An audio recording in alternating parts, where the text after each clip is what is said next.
Ek weet nie of jy al ooit voor mense moes getuig het nie, maar ek kan onthou, my eerste uitreik was na Swaziland toe gewees. Ek was 'n teologiese student en toe sê hulle vir my die span daar dat ek die volgende dag my getuienis moet lewer by die skool. Ja, ek was so op my senuwees gewees. Weet nie of jy ook partykeer so bang is om te getuig nie. Ou voel soms so klein en onseker en weet nie of mense dit sal kan doen nie.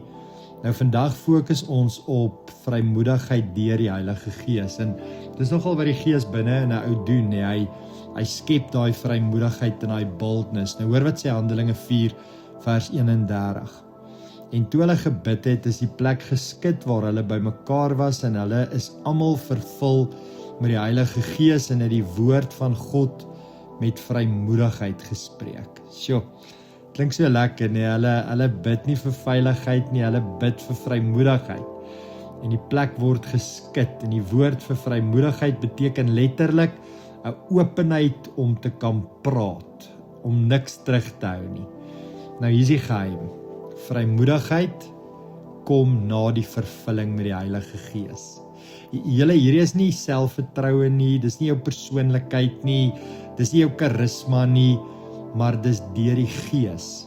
God gee nie net 'n boodskap nie, hy gee sy teenwoordigheid en dis hoekom ek en jy met daai vrymoedigheid kan uitstap in sy teenwoordigheid in.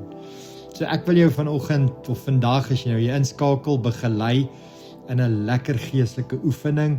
So as jy kan sit, as jy staan, net soos jy nou, maar maak dit vir 'n oomblik jou oë net toe. Kan ek jou vra om agter my aan te herhaal? Heilige Gees, vul my. Sê dit weer, Heilige Gees, vul my. Ek wil jou vra, plaas nou jou hand oor jou mond. Dan sê jy sag, Here, maak my mond oop. Gee my u woorde. Here, nie in my krag nie, maar in u krag. Voel nou hoe sy vrede saam met vrymoedigheid kom.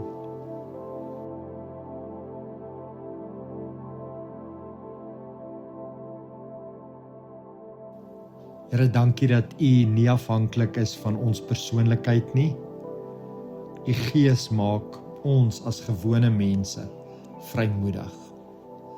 Ons vertrou u om deur ons te praat wanneer dit tyd is om te praat. Here, dankie dat u naby is. Dankie dat u my vul en dankie dat u my stuur. In Jesus se naam. Amen.